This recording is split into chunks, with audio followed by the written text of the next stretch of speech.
ज्ञानपुंज channel में आप लोगों का स्वागत है। इस चैनल के माध्यम से विभिन्न एक दिवसीय परीक्षाओं की तैयारी कराई जाती है आपको, और इतिहास की श्रृंखला में हम आगे बढ़ेंगे और देखेंगे। हमने आपको ब्रह्म समाज पढ़ा दिया था, राजा राम मोहन राय, सती प्रथा, विधवा पुनर्विवाह, ये सब हम लोगों ने पढ़ लिया था। आज हम लोग देखेंगे कि ब्रह्म समाज का जो इम्पैक्ट महाराष्ट्र में पड़ा है। जैसे ब्रह्म समाज क्या करता था, जाति प्रथा का विरोध करता था, सती प्रथा का विरोध करता था, विधवा पुनर्विवाह का समर्थक था, तो ढेर सारे काम करता था, स्त्री शिक्षा का समर्थक था, आधुनिक शिक्षा प्रणाली का समर्थक था।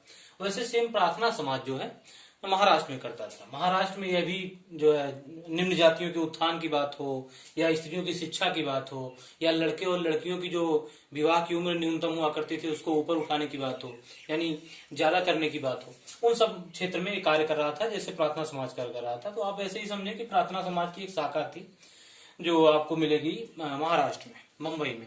तो देखते हैं कि प्रार्थना समाज से पहले महाराष्ट्र में क्या कोई सामाजिक आंदोलन चल रहा था। तो सामाजिक आंदोलन के नाम पर यहाँ परमहंस मंडलियां चलती थी। परमहंस मंडलियों में होता क्या था, इसमें निम्न जातियां और उच्च जाति दोनों लोग सदस्य बनते थे। और निम्न जातियों के लोगों के द्वारा जब ये सम्मेलन होता था इनका, तो निम्न जातियों के लोगों के द्वारा ये भोजन बनवाते थे, और उसको उच्च जाति के लोग, स्त्रियां, पुरुष सब लोग मिलकर के खाते थे।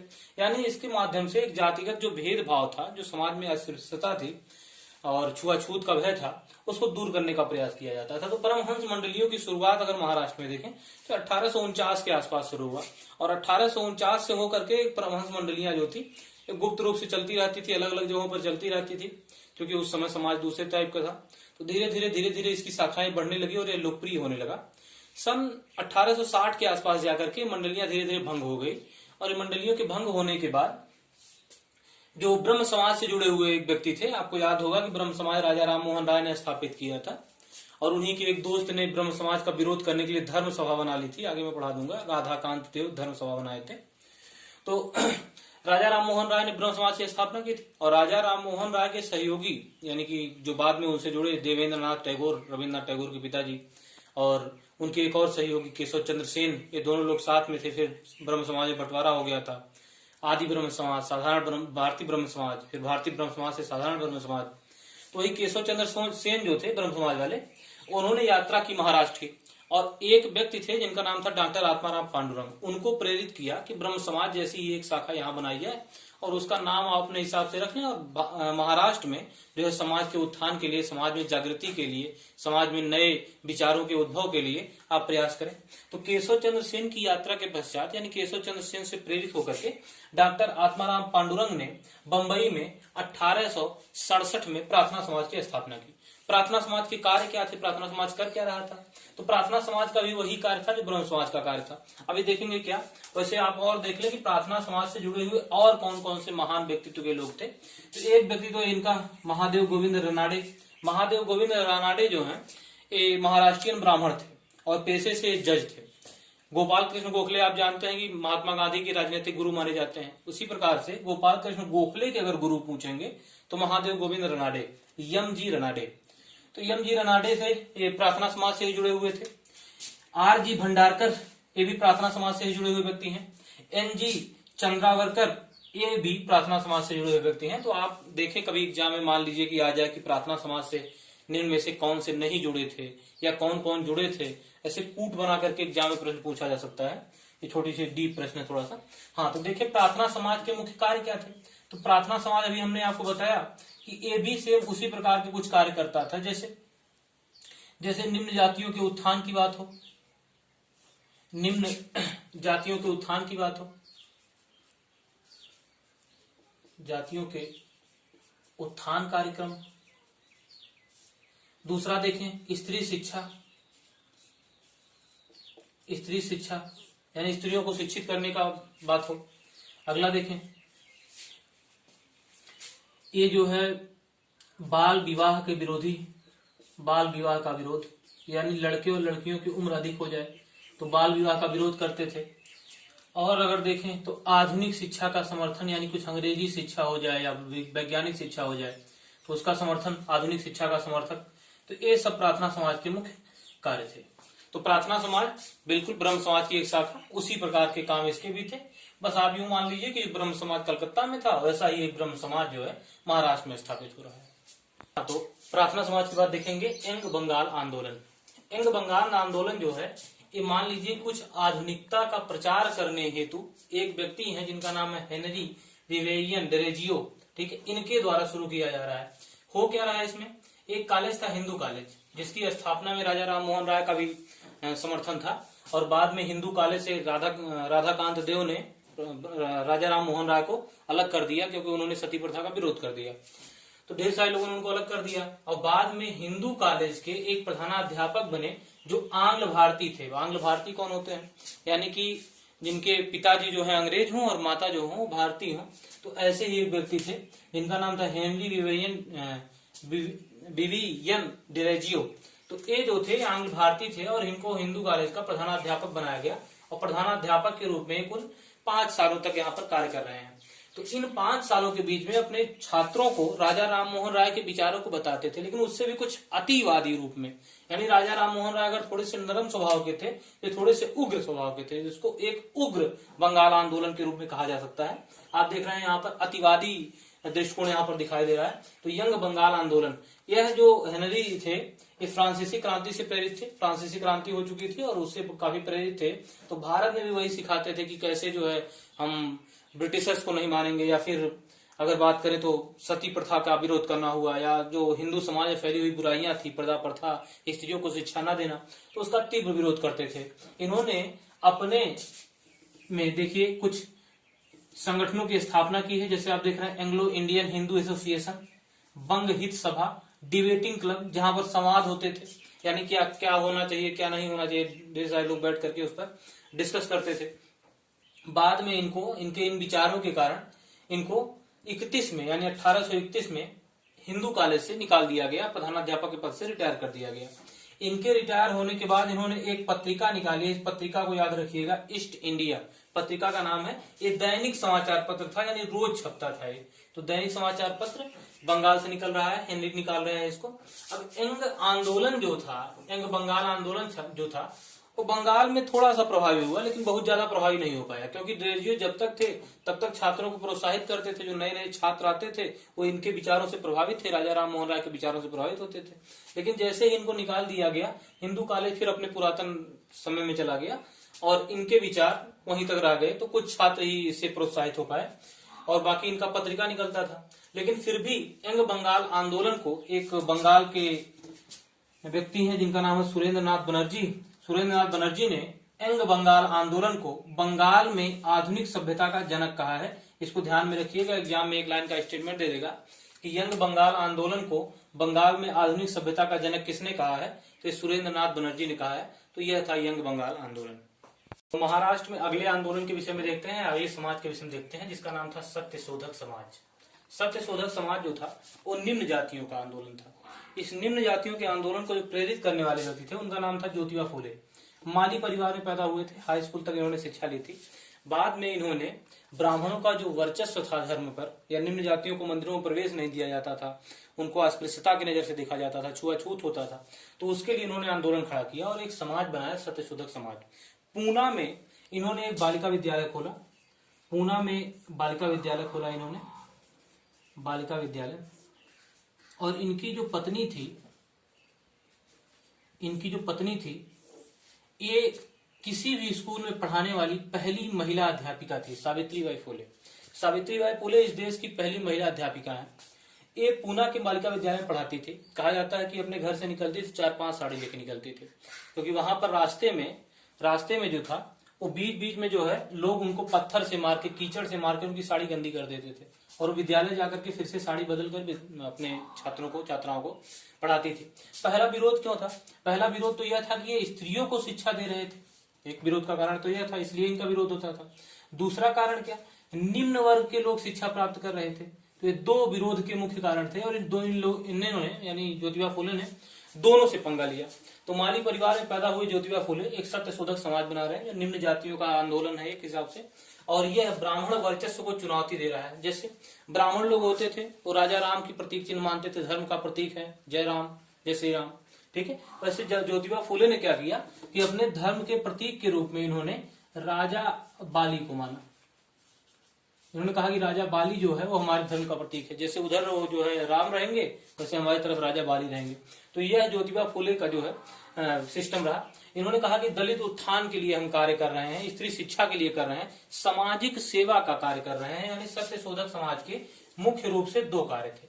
एक था सामाजिक सेवा, यानी समाज की सेवा करेंगे, सामाजिक सेवा करेंगे, तो सामाजिक सेवा।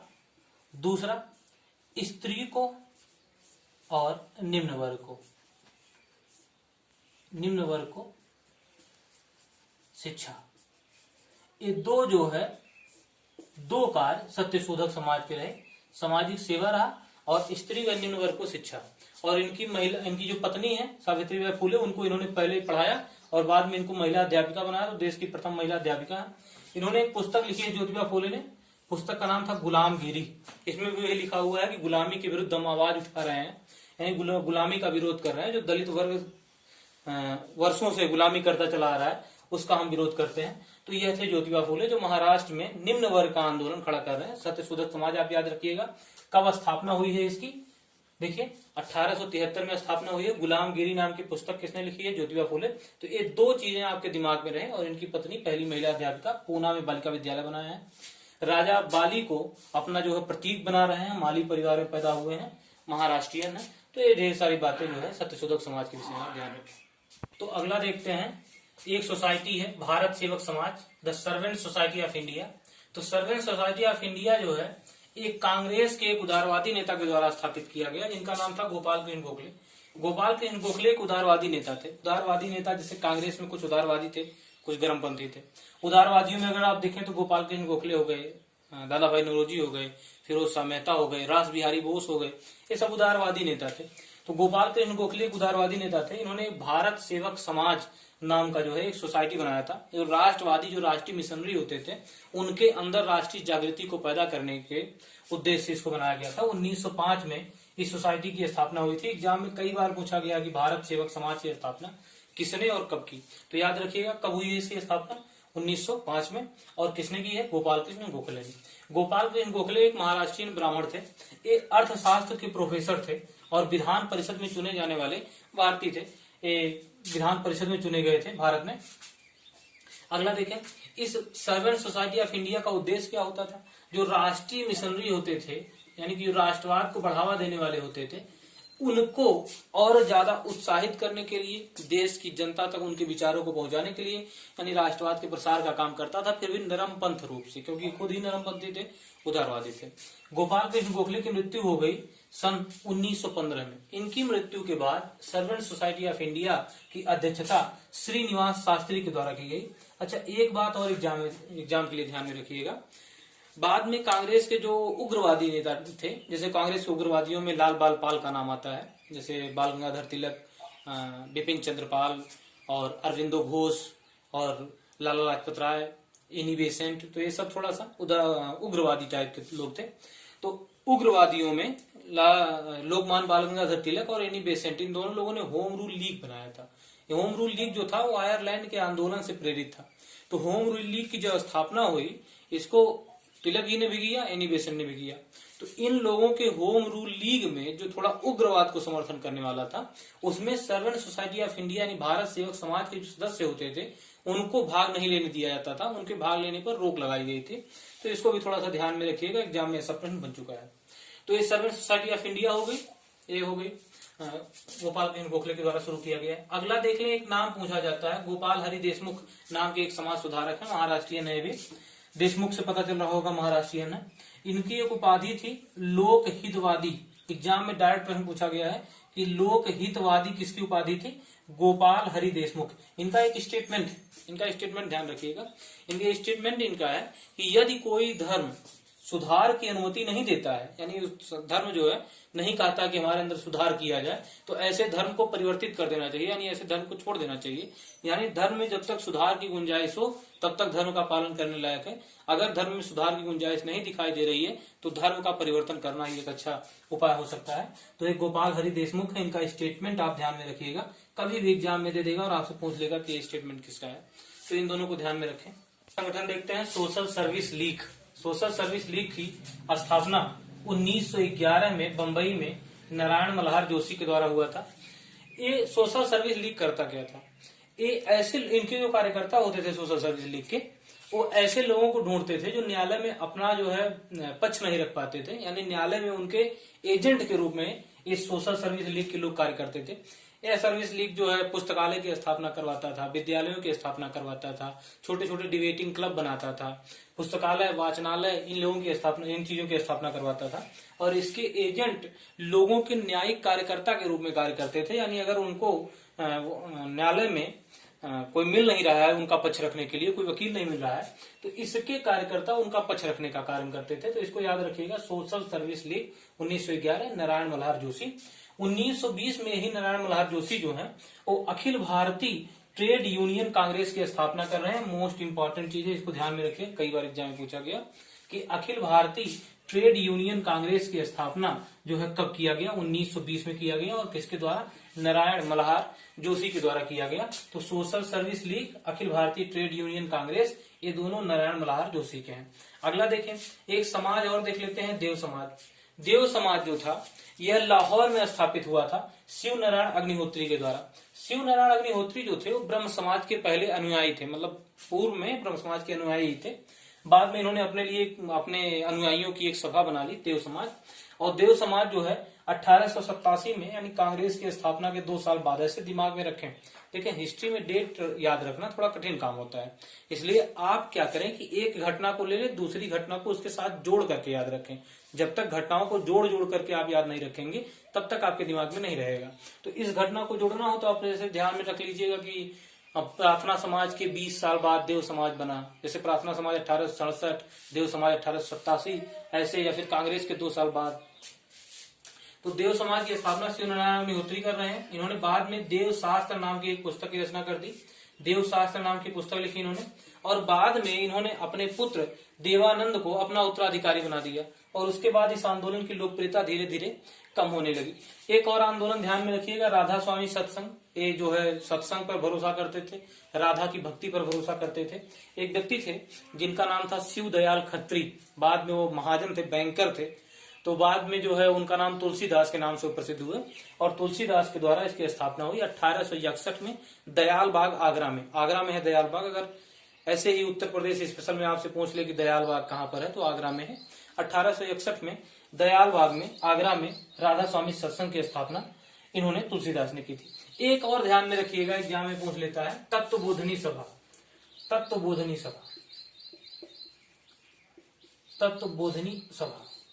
तत्वबोधनी सभा की स्थापना जो है ये हुई है 1839 में, और इसके जो संस्थापक हैं उनका नाम है देवेंद्रनाथ टैगोर, वही रविन्द्रनाथ टैगोर के पिताजी देवेंद्रनाथ टैगोर। तो ये चीज भी आप ध्यान में रखिएगा। बस तत्वबोधनी पत्रिका भी निकाली गई है इन्हीं के द्वारा। तो राधा स्वामी जो है हो गया, राधा स्वामी सत्संग तुलसीदास आगरा में, और तत्वबोधनी सभा ये बंगाल में 1839 में देवेंद्रनाथ टैगोर के द्वारा। तो ये हो गए कुछ सोशल जो है संगठन।